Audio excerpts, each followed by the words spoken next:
Hey there, welcome to the Support Ops Hangout. This podcast helps you deliver a better support experience to your customers.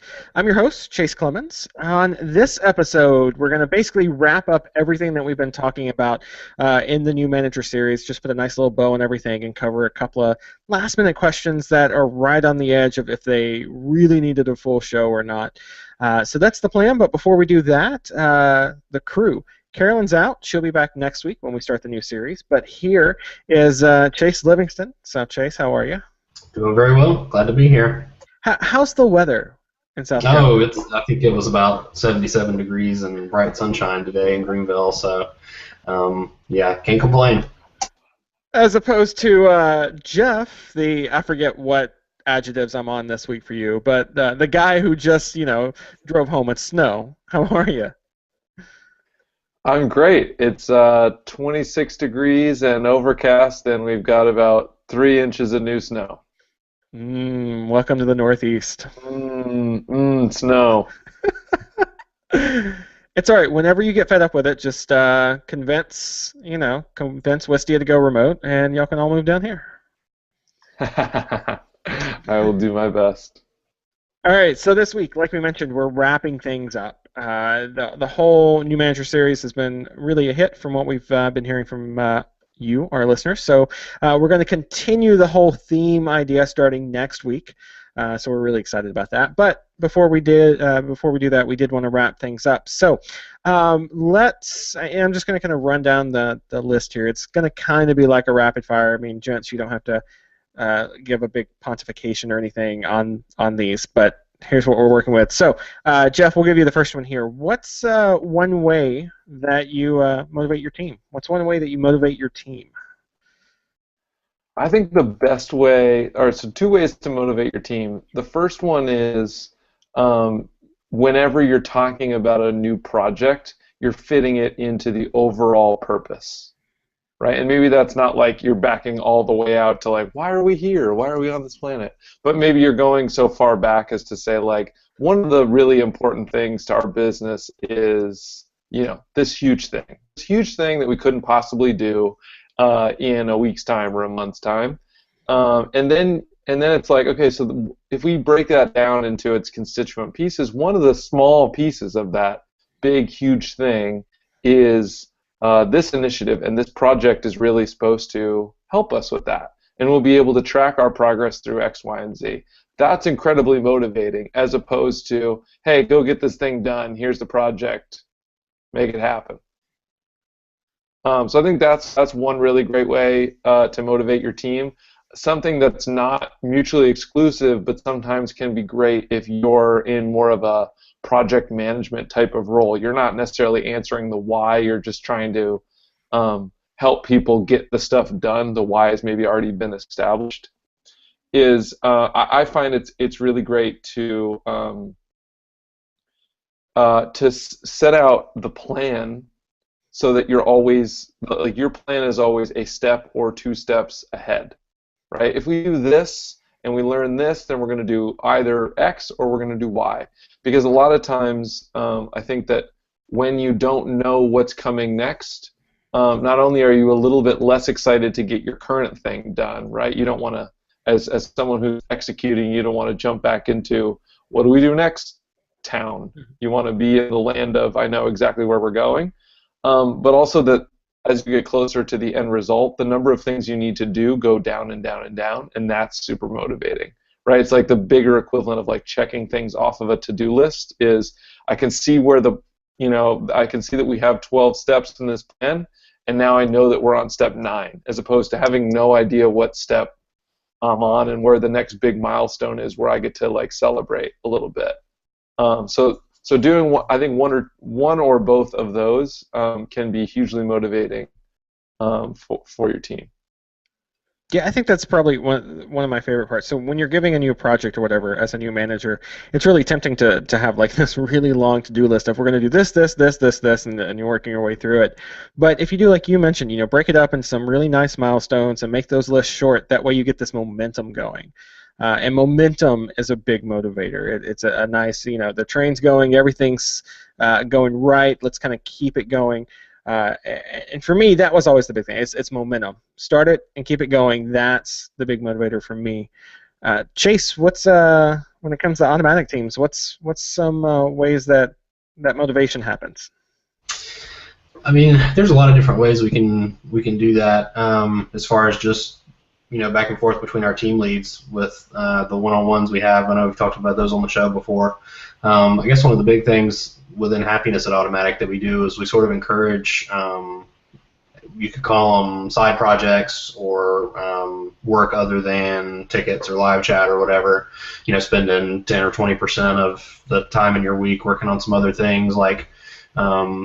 One of the things that at Jetpack we're working on right now is trying to form better relationships with some of the big hosting companies that our users are using. So the Bluehost, the GoDaddies, those large hosting companies that lots of Jetpack users seem to be at. Trying to form better relationships, make sure that they have the resources they need to essentially support our mutual customers.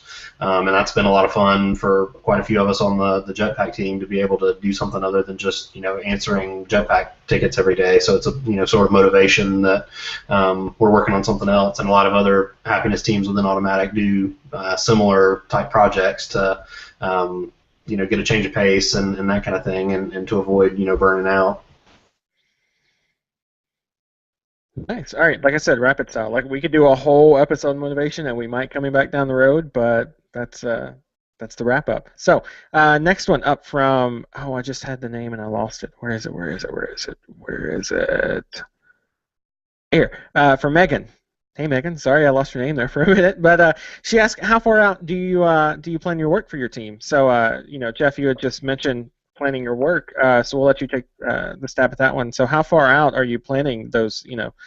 Step 1, step 2, that's probably not that far out. But step, you mentioned 9, step 10. Like, where's the sweet spot? How far is too far? Right. Yeah, I like to think about, and I mean this answer is specific to product work, but I like to think about things slowly coming into focus, right? That at first, in like a sentence or two, we can describe basically how this little thing is going to work, right? You're going to connect this thing to this thing, and then this thing's going to come out. We're going to build a machine where this is the input, and this is the benefit that comes out the other side. That's like your earliest plan. Then you kind of carve it up into chunks, right? First we're going to build the input side, then we're going to build the machine part, then we're going to build the output side, or whatever, however the plan kind of shakes out, and slowly, you take step 1 and steps 2 and 3 come into focus. Or maybe you do step 4 and you realize you got to go back to step 2, whatever. So that's kind of how your plan unfolds. And I think what's most important there is that when you start step 2, you say, based on the output of step 2, we're going to, we'll be able to figure out how to do blah, how to do step 3. So maybe step 3 still isn't clear, but you're still painting a picture of how these dots will hopefully connect, right? And you're also on top of it when those dots don't connect, right? You're the first person to say, we screwed this up, we should have done this differently, as opposed to the whole rest of the team being like, why are we still marching in this direction when there's clearly no good reason to do it? But one of the things I love, I'm sure I've already quoted it before, but it came out of the book Creativity Inc. from Andy Stanton, one of the directors at Pixar. I think he's a director-producer at Pixar. Is when you've got 2 hills and you can't tell which one's better. Like you're in battle and you've got 2 hills that you want to march up. You can't tell which one's better. The best thing to do is just march up the first one as fast as you can, and realize and figure out whether it's good or not. Right? That if you just sit in the valley and you're like, oh, which one's better? I just can't figure it out. You end up in no man's land. You've made 0 progress, as opposed to finding out where you're wrong is actually progress. So I feel like that's kind of specific to product work. With support work, there were plans, very loose plans, but plans that were a lot clearer because they're oriented around people, right? We would bring someone on and we would sort of try out some of their skills in different ways, and we'd be able to say, in 6 months' time, in 3 months' time, or whatever, we see this person really transitioning into taking on this role. Something like that person is a really excellent writer and they communicate with customers really well. We should get them on the static resources team. We should get them on self-service resources. We should get them on customer reach as soon as we can. And those plans tended to be like permanently fuzzy, but a lot. You could do it, far, far, far in advance. You'd do people planning around what their special skills were, what they were really good at. And it might take you a long time to get there, but you're thinking about that path, I guess. Yeah, definitely. And so, I mean, there's no. It feels like that we say this every episode, pretty much, but it's your mileage may vary. There's no like set X amount of time or whatnot. I mean, I've been with Basecamp for 5 years now, and in that we've done development cycles as long as like 2 months. I've seen them short. Like right now, we're doing 6 weeks. Support hasn't really had development cycles like that, but we're starting to try that out now. Our first chat about kind of a support cycle is tomorrow night. So once we get through that and in a cycle or two under our belt, then maybe I can talk more about that. But yeah, I think like with your hill analogy, it kind of comes back to momentum. It's you want things that are long enough to get momentum, but not so long that it's just going to like drag out into when does this actually end? And it's going to be different, I think, for every team. Chase, with Automatic, like how far out, or you mentioned, working with those relationships with Jetpack companies and things. Like how far out are y'all planning things? I mean, as far as product development and stuff, at least a year or something like that. As far as support goes, we're always looking ahead, at least over the next year, as far as our goals go and that kind of thing, about what kind of support we want to offer our users and how we want to better our support, every single year. So usually, at least at the beginning of the year, if not, at the end of the previous year, start looking at those goals for the next year and, reviewing the previous year as well as setting goals for the upcoming year. One thing that Andrew's been really interested in, and a lot of the happiness teams have adopted, is the OKR sort of methodology for defining roles or defining goals and stuff like that. So objectives and key results. And that seems to have been really helpful so far. We're just a couple of months into 2016, but we're already seeing a lot of teams adopting that and posting regular updates on where they are on meeting those objectives and key results. So I mean, that's sort of what we're looking at right now at Automatic, and it seems to be going pretty well. What's it like when you've got a company that size and you're planning out a year? I mean, and that makes total sense. I mean, as your company gets bigger, you probably want to plan out longer. So when you're looking at a year and a team size like Automatic has, how easy is it to kind of adjust midstream on some of that stuff? So you get 4 or 5 months into it and you're like, oh yeah, we need to shift. Yeah, I mean, none of the objectives that we have or goals we have are really set in stone. So it's always possible to adjust a number. If we're saying we want to be 100% live chat 24/7 for all of our users or something like that. Sometimes if you get 6 months into it, we may need to back off of that because it might have been a loftier goal than we had anticipated. And then sometimes we get to the end of the year and we just flat out missed one of the goals we had set for ourselves. So you just sort of have to evaluate that. That's generally what's happened, is evaluate what happened, and is this something that we can maybe shoot for this next year, or do we need to sort of fall back and punt and figure out what went wrong and how we can improve and set some better goals maybe for ourselves in the following year.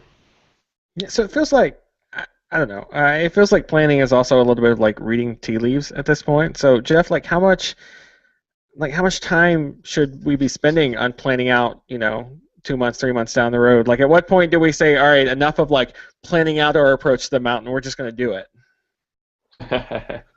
That is the $1 million question. I feel like that's a very difficult question to answer, and you're right in what you said before, that it probably depends on the life stage of the company, the size of the company, right? Something like Automatic, it probably takes weeks to get some of that data, and all of that context out to all of the teams so that they really know which direction they're rowing in. If you're a 5-person team and you're not changing something on a daily basis based on what you're learning, you're probably going too slow. I feel like the question that I really like asking is like, okay, it is really fun to come up with these fuzzy plans, right? You do X, do Y, and then profit. It's really great. But I guess the question that you want to make sure you're asking, and this is fun for me, is how do we de-risk those assumptions, right? What data would tell us that we're going in the right direction, and can we actually get that data? How can we get that data sooner than what we're getting right now? So, in some organizations, the way that they approach that is, well, we're going to build for a year, and then we're going to put it out there, and hopefully lots of people will buy, right? Or we're going to, in the support world, it's like, well, we're going to switch our support provider, and we're going to build out a new help center, and then we should see support requests go down, right? And so you're talking, dozens of hours of development or whatever, thousands of dollars in order to get some of this stuff done, and you're not really necessarily vetting out the assumptions that are underlying that premise and saying, like, what's a quick way that we could prove that this is right? So something that our support team did, they came to us, they came to the product and engineering team and said, we want to rebuild, our help center. We think that not enough people are searching and not enough people are doing this and that, and that here's the list of changes we want to make to get that done. And it was like a month-long project. And so what it was my job to be the person to say, like, this is a great plan, but there's no way we're getting it done starting today. So what are some ways we can suss out those underlying assumptions? And it came down to things like, well, if we move the search box up and make it bigger, we'll get more searches. And that's the kind of thing you can do in like an hour, right? So just, I guess what I'm getting at is make the big, spend an appropriate time making big plans, because getting all the people in the room and talking about why that's your plan is really helpful. You're actually going to pass along a lot of knowledge and context as you go through that. That's really helpful for your team. But then also say, like, but the one, the first step that we can make is this little tiny project. And if we see the right results from this little tiny project, it doesn't involve everybody. It just involves this one person, and they're going to report back or whatever. If we see the right results from that, we're going to dive in a little bit more and a little bit more, and eventually we're just going to make this full-on, headlong dive into this big project. But by then we'll be really confident that it's the right thing to do, and we won't have to change plans midstream.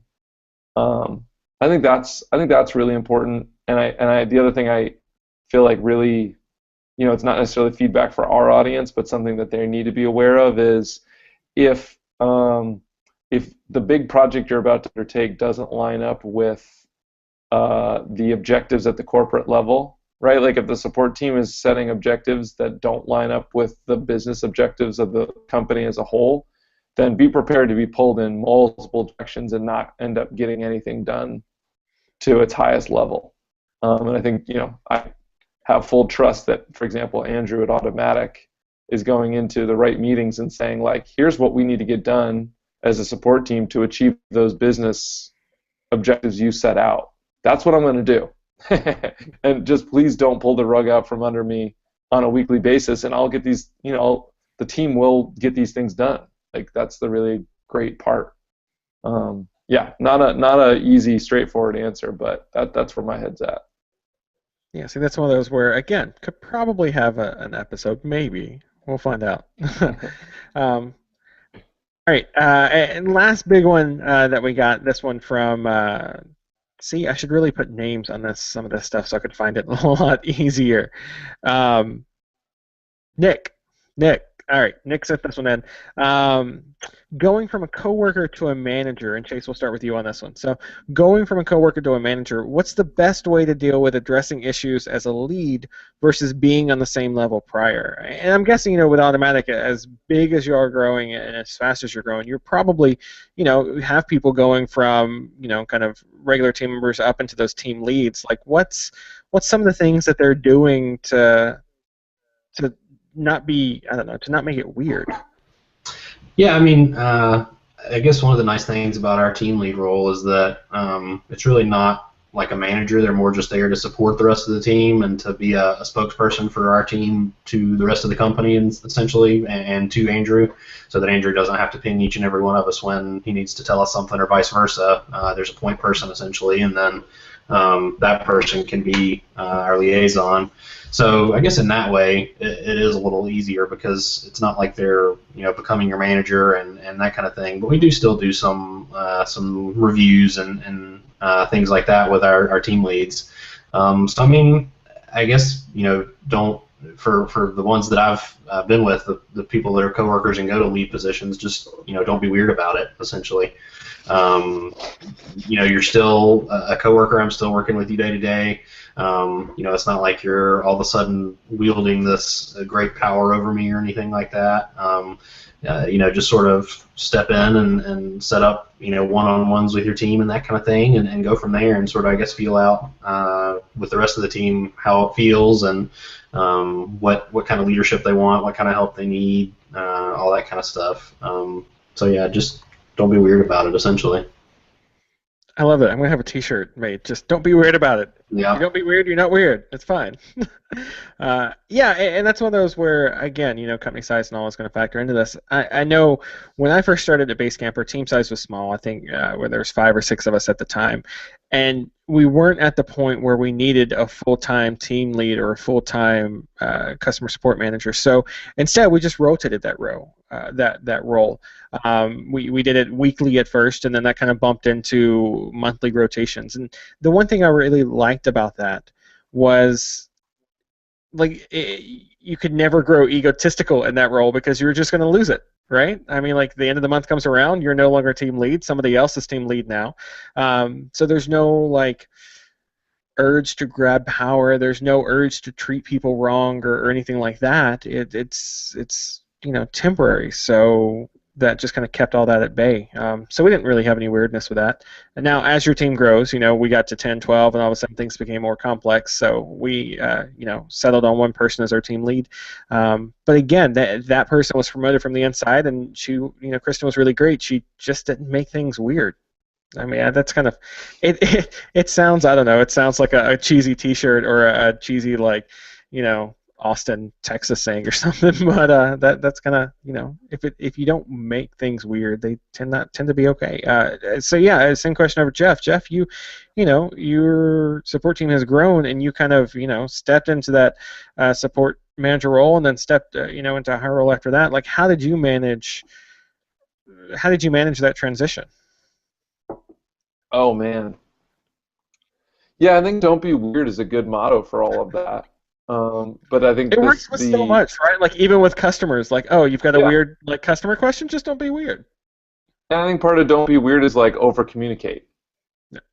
Right? If you pretend like everything's great and you have absolutely no concerns about this, then everyone's like, man, I mean, why do I feel crappy? Why do I feel weird about this? As opposed to "Don't be weird" can actually mean leading off with, hey, this is going to be weird. This is going to be weird, and that can actually be an acting part of "Don't be weird." The second thing I just have to say is hire great people to replace you in those roles, right? Whether it's you tried people management and you were like, man, it's just not for me. I want to go back to being an individual contributor. Then one of the things that you should take on as part of that is hire someone who is really great at people management, even if you used to be managing them. Whatever it takes, it's more about the doing what's right by the team and the business than it is what's right by your ego. And I just happen to be lucky that we were working with someone that I love and I think really, really highly of, and that he's perfect to replace me in the role, not only because he has experience in doing that, but also that the company and our support team is in a different place now than it was when I was running that team. And he's much better at running a team of 20 plus people than I think I would have been. I think I would have been miserable. So yeah, I guess the love the motto of "Don't be weird." I guess my doctrine that I would add on to that is over communicate.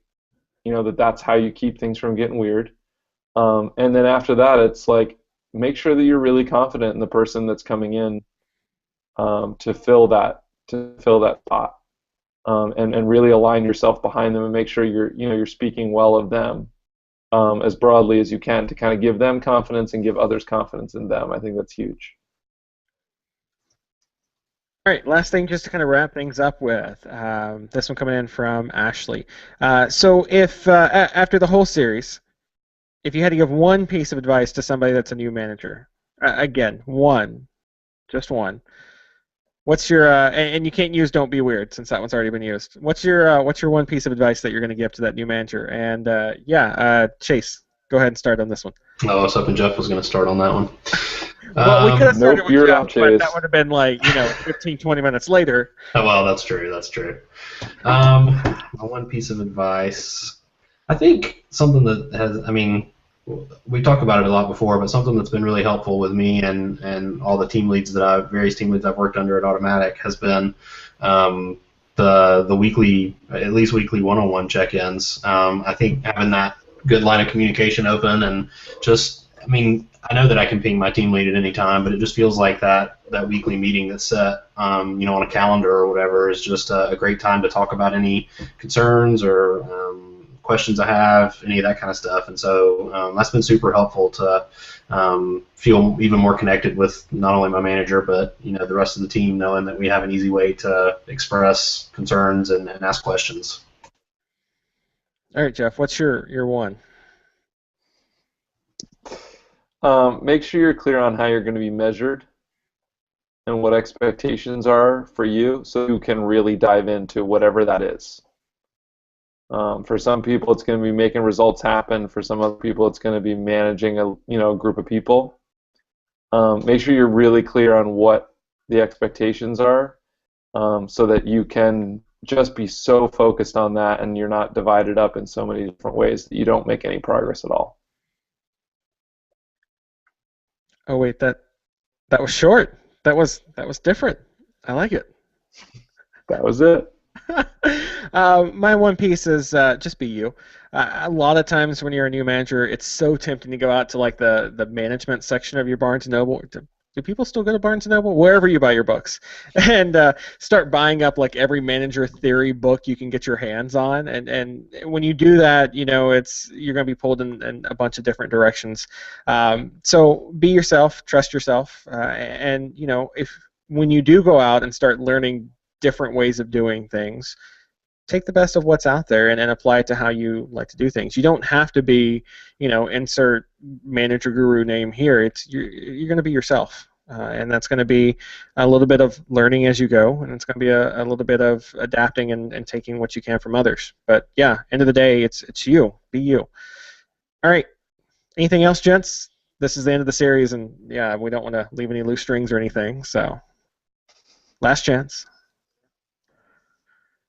All right, cool. So that's what we thought about, this wrap up. This is kind of the ending for the series and everything.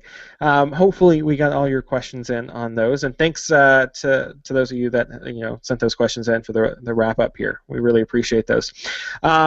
Next week, we're going to kick into our next series, and that one's going to be focused on how you can make your product better from a support view. So we're going to be talking about things that you can do to make your product better from your vantage point, along with interacting with product and design teams and all that kind of fun stuff. So if you've got questions around that theme, that idea, that question, go ahead and let us know. You can hit us up on Twitter. We're at SupportOps there. Drop us an email. It's hello@supportops.co, or head over to the website, supportops.co, and click on that red Help Scout beacon in the lower right corner. Like we mentioned last week, shoutouts are going to be in the weekly newsletter, so if you haven't signed up yet, make sure you do. We'll have that link in the show notes of this episode.